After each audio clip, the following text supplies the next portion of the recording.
It's one of the biggest rivalries in all of college football.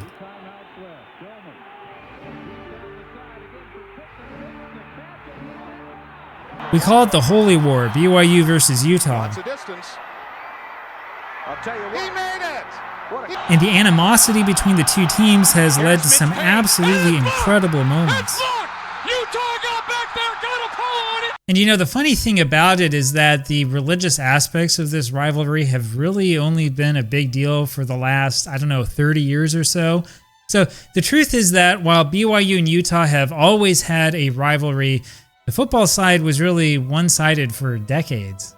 Well, the first BYU-Utah football game dates back to April 1896. Back then, BYU was known as the Brigham Young Academy. The two schools played each other 6 times in 2.5 years. And yeah, things were different back then. Since touchdowns were worth 4 points and field goals were worth 5, there were some pretty odd scores. Brigham Young's first win in the rivalry came in the third game played in 1896. It was an 8-6 victory. In the 19th century, Utah and Brigham Young played 6 times, and each school won 3. But BYU doesn't recognize those 6 games as legitimate rivalry games. So for really mysterious reasons, they've decided that the 19th century games simply shouldn't count in the overall standings. And honestly, that's kind of strange since counting them would actually have helped BYU's record. Sources are confusing, but the earliest newspaper account I found about a ban on football at Brigham Young comes from this Salt Lake Herald article on October 11th, 1901. The article implies that football wasn't popular with the administration when it was played, and that the team itself was kind of a renegade operation. It would be over 20 years before Brigham Young would finally have another football team. Well, it's possible that the ban took place earlier. I mean, the last of those Utah-BYU games was played back in 1898. And it's not like the ban was completely religious in nature. I mean, everybody was banning football back then, as the newspapers all across the United States were filled with accounts of players dying on the field. Those really were different times. By 1908, the ban on football had extended to all schools owned by the LDS Church. In theory, the ban lasted until 1922, but unfortunately for the histories that already exist, the newspaper record actually indicates otherwise. For example, this is the Brigham Young College team of 1919, college, not university. Brigham Young College was in Logan, Utah, and was also a church-owned school. It closed its doors in 1926 when the church decided to discontinue all schools other than Brigham Young University. But the point, of course, is that this ban was lifted in 1919. Now, why was it lifted? Well, who knows? This Daily Herald article from October 1920 indicates that somebody was playing football at BYU, but it seems to have been a high school team. Now, it seems clear to me that this was a high school team since all of its opponents were high school teams and players. And it seems that the University of Utah freshman team played against that BYU team in 1920. That's something you won't find in the history books. I'm not sure what happened in that forgotten rivalry game or even what day it was played on. I do know, though, that BYU continued to beat up on high school teams in 1921. And at any rate, BYU apparently hosted the University of Utah freshmen sometime in November 1921. And yeah, that's kind of where the trail ends. I can't find any record of that game anywhere, and honestly, the fact that I found any of this stuff is kind of a miracle. BYU announced in late November 1921 that its football team would formally enter the Rocky Mountain Conference, which marks the official beginning of the rivalry. The University of Utah, meanwhile, had never stopped its football program. Utah was an independent school for years, as was almost every other football school, and it had some success. For example, in 1904, it went 7-1. Utah's most famous win came in 1905. This was a 129-0 defeat of a military team from Fort Douglas. As you can imagine, this win raised some eyebrows. Utah was one of the charter members of the old Rocky Mountain Conference, which I think began in 1910.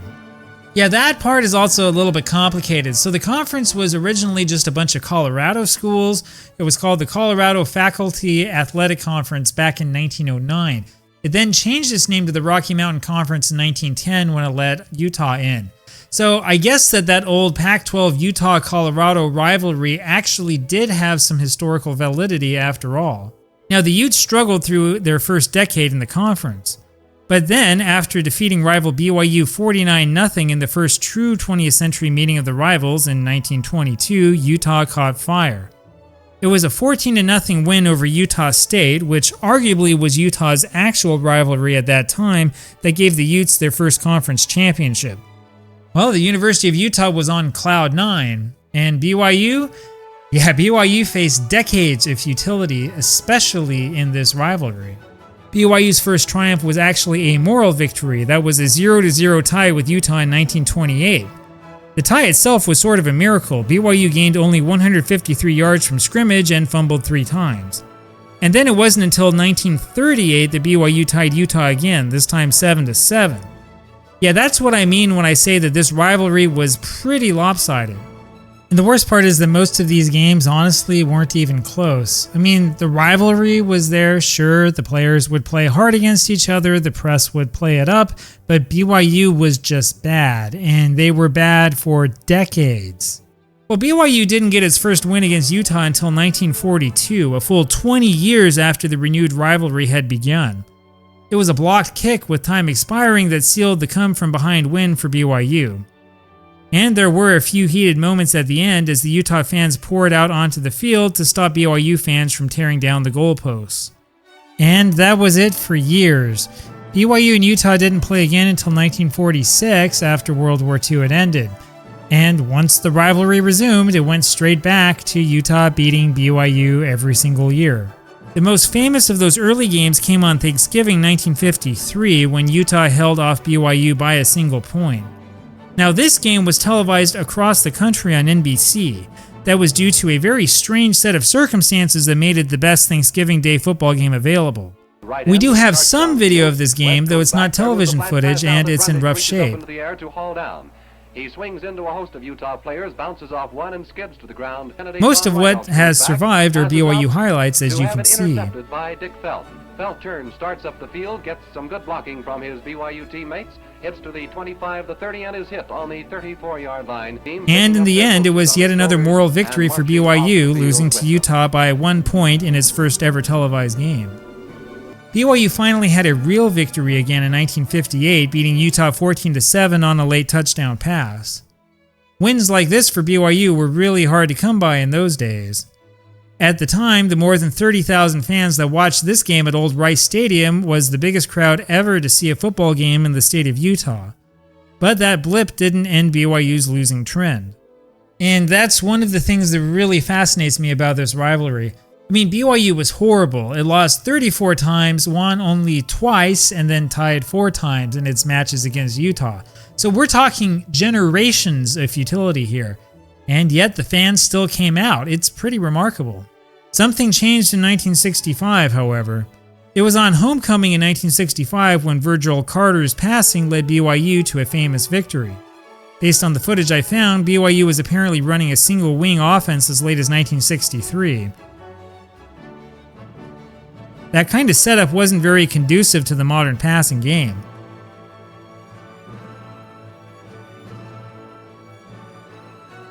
Well, Carter introduced a drop-back passing game at BYU, one that proved very successful. Now, there were a few hiccups at first, of course, but Carter's focus on moving the ball up the field through the air proved extremely visionary.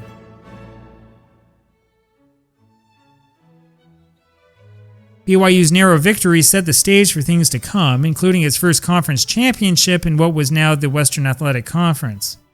BYU then dominated Utah and Salt Lake City in 1966 behind modern-looking passing plays like this one.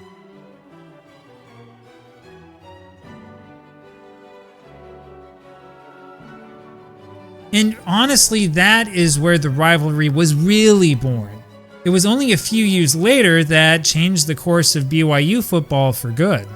Virgil Carter was revolutionary during his 3 years of starting at quarterback. He set all sorts of NCAA records for passing. Carter, of course, went on to greatness and fame in the NFL. In fact, Carter's mathematical contributions to football analysis are still revolutionary and important to this day. But the big next step for BYU was naming defensive coordinator LaVell Edwards as head coach in 1972. Edwards had apparently been a single-wing coach at a local high school before being brought up to the college scene. Initially, Edwards' offense was focused around this guy, Fleet Pete Van Valkenburg, an extremely fast and talented running back. Now, if you were a fan of the NFL in the 70s, you've probably heard Van Valkenburg's name. Well, it wasn't really until 1973 that the lessons of Virgil Carter really stuck. BYU wound up with another star quarterback. This was a kid named Gary Scheide. BYU faltered in early 1973, getting completely outplayed in this early August game against Utah State. That 14-7 loss was Scheide's first appearance. He came in late as a backup quarterback and came within 5 yards of tying the ballgame.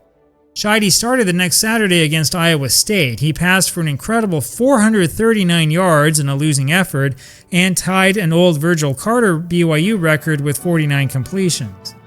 BYU trounced Utah that year 46-22 in the middle of a winning streak of its own.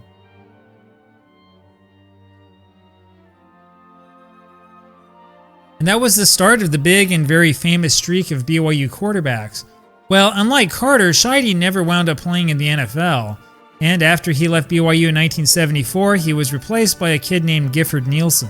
The only clip we have of the 1975 game is this brief shot of Utah blocking a BYU field goal and returning it all the way. It's deceiving. BYU won the rivalry game that year 51-20.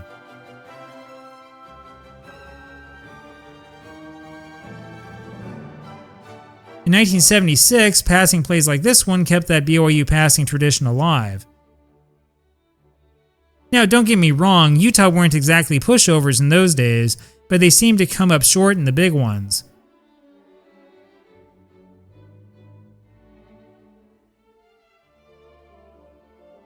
Most of the highlights were plays like this as BYU cruised to a 43-12 win.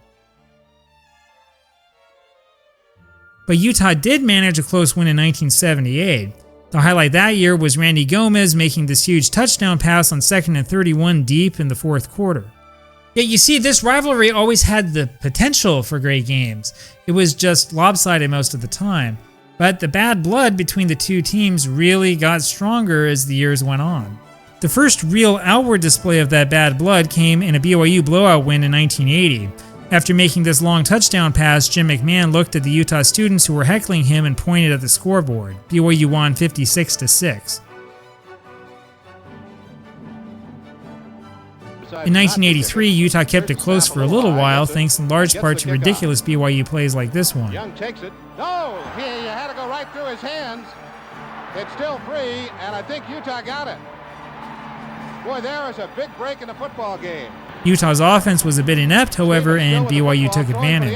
Tipped in the air, intercepted! Intercepted back at the 10, out to the 15, out to the 20. By that time, BYU's quarterback was the famous Steve Young, who made plays like this one routinely. He might take the yardage himself up the middle. He keeps faking the pass. Now we'll throw it downfield. It'll be a touchdown! BYU had gained national prominence by this time and was in the middle of a massive winning streak. Throwing deep, way deep for Haysbert. He caught it! Utah, meanwhile, had seen better days, and the BYU fans let them know about it. The lights are on in the field. The 1984 meeting was the biggest game in the history of the rivalry to date, since BYU came in undefeated and ranked 3rd in the nation.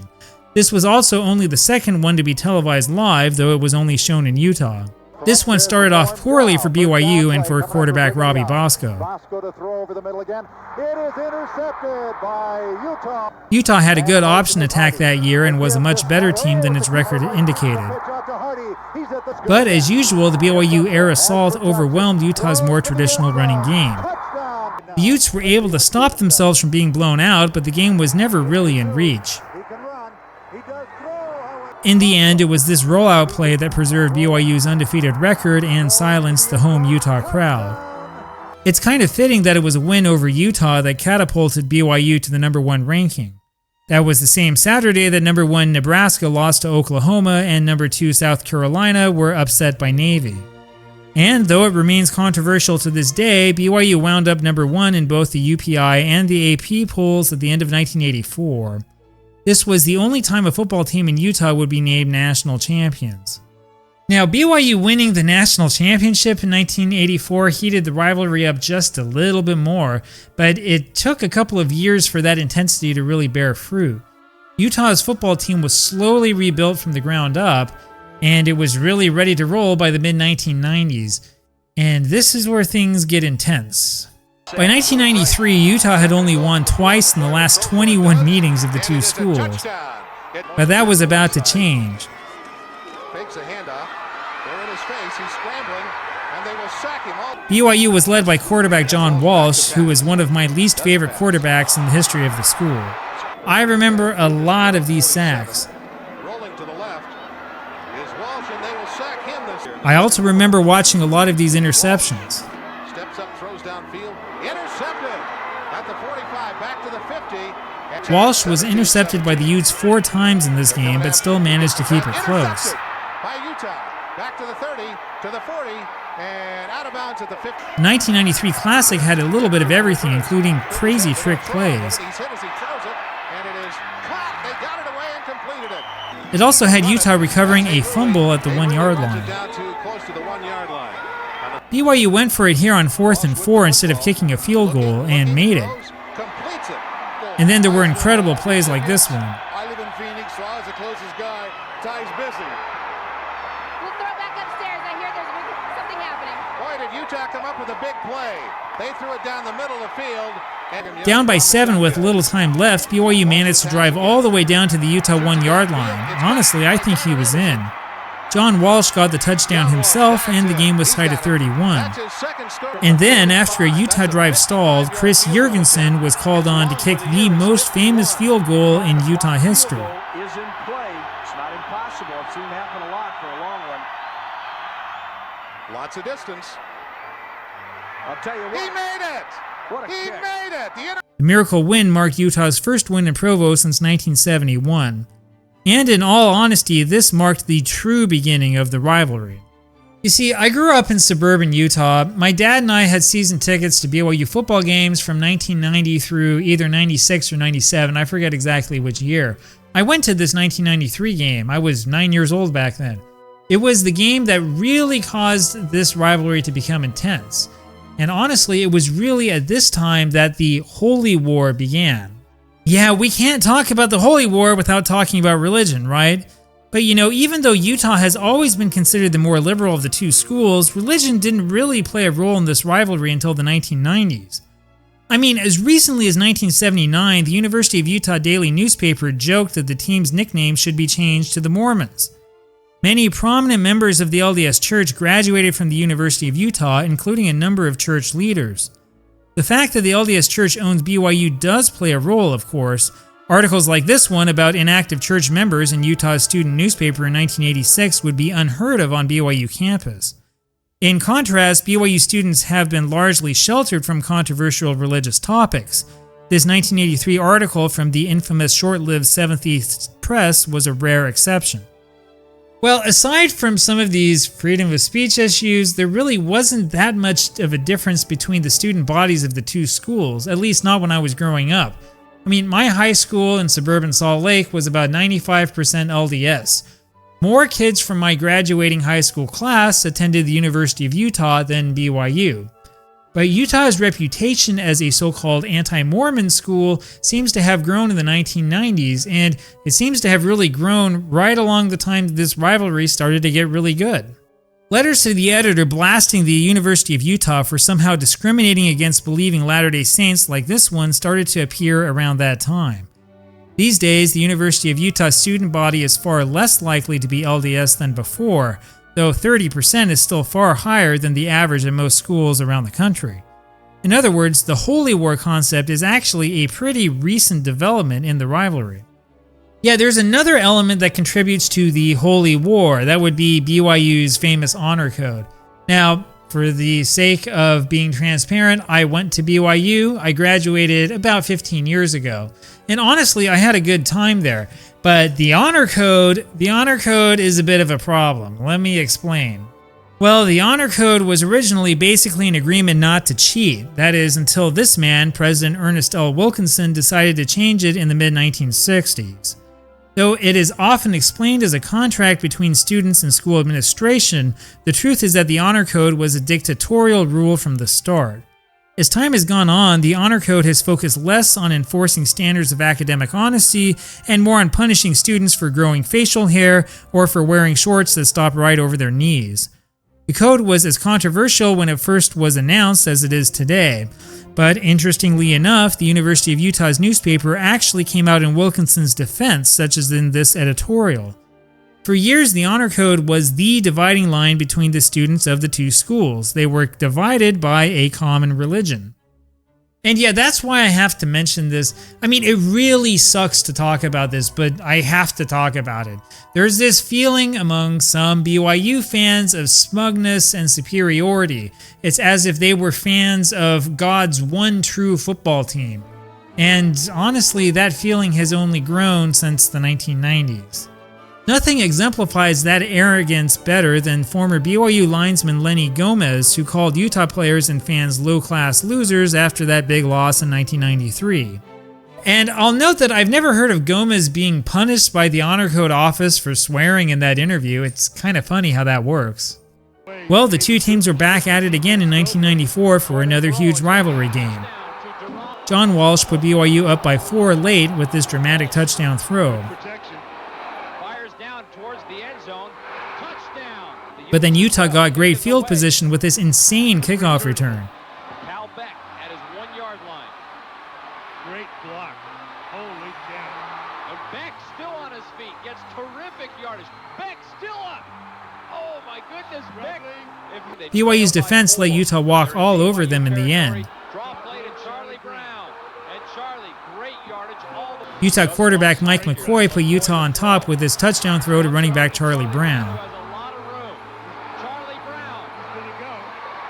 And that game ended with John Walsh being sacked and fumbling. That's something I feel like I saw all the time in the John Walsh era at BYU. The football was great during the 1990s, but the fans didn't exactly behave themselves. It's hard to see from this news footage, but a crazed BYU fan jumped out of the stands and attacked a Utah cheerleader in the 1999 game after a Utah touchdown. I'm pretty sure I was in the stadium that day, and I can remember watching it happen. It was surreal. It's like watching a scene from a movie play out right in front of your eyes. Now, the game itself was great. It was another close one that came down to the very end. But that spirit of rivalry slowly started to ruin things. Brandon Doman led BYU to a dramatic win in the 2000 game, which was the final game that LaVell Edwards ever coached. Doman was the first running quarterback BYU had had since Steve Young and was a welcome addition. BYU was undefeated in 2001 and looked sure to keep things that way after Luke Staley's famous touchdown here. Utah drove the field late, however, thanks in part to this bizarre pass to a lineman. He had checked in as an eligible receiver right before this play. It took a last-second interception for BYU to hold on to that perfect season, though the Cougars lost against Hawaii the next week.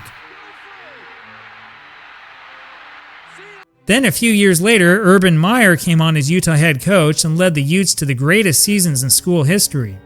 Now, it was at the beginning of the 2004 season when Meyer famously referred to BYU as the team down south. That's an insult that still gets thrown around to this day. And of course, I can't ignore how Utah pounded BYU in that famous 2004 season. Okay, I've always felt frustrated that Utah got snubbed by the BCS in 2004. In fact, to this day, I think Utah was one of the best teams in the country that year and deserved a better chance.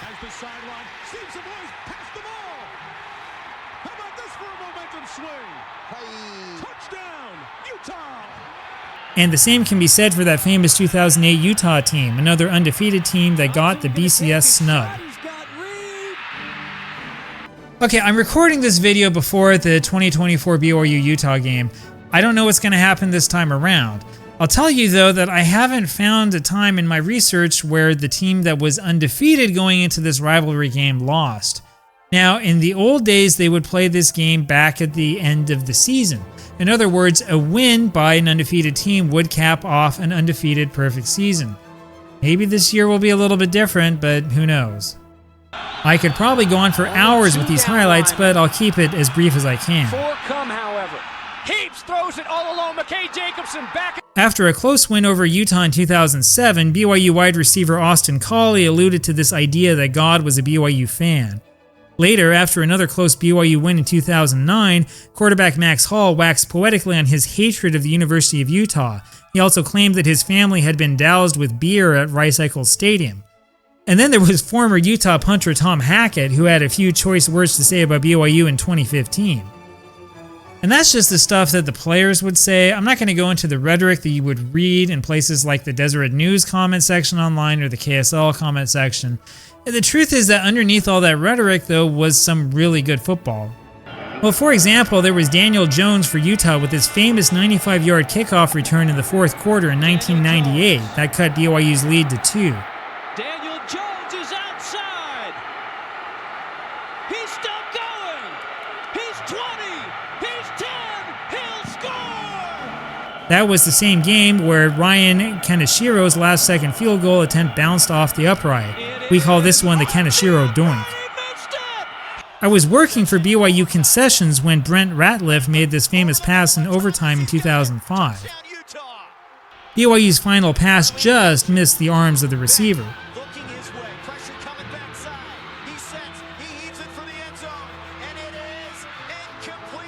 The very next year, BYU won on a desperate last-minute touchdown pass to Johnny Harline. I have no idea how he was this open. Penalty all the time in the world for Beck. Can anybody get open for him? He'll roll right, lets it go, finds this guy, touchdown! That play has turned into a meme in the rivalry. And I mean, there are more of these. In fact, there's so many more of these that I've had to leave a lot of this out on the editing room floor.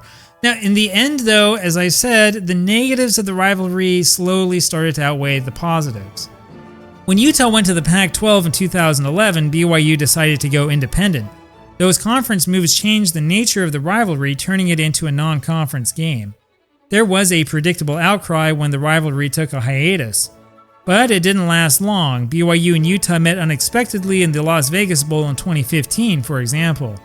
And of course, we now find both teams unexpectedly being a part of the Big 12. The rivalry is back. So is the rivalry back to stay? I mean, I guess only time will tell. And to be honest, although the teams are the same and the history is there, this time around it doesn't quite have the raw emotion that it did before Utah went to the Pac-12. Well, in the classic days of the rivalry, the winner almost always had at least a share of the conference championship, and the game was played at the end of November where it belongs, right at the end of the season. It was also generally an afternoon game that was played for the benefit of local fans, not a night game played for a national television audience.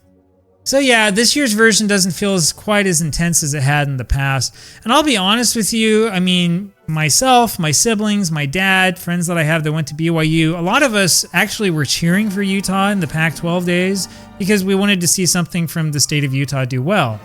Now, I'm sure that the rivalry will heat up again before too long, but my hope is that this time around we can get rid of the ugly religious side, especially this holier-than-thou stuff, and instead focus on the football.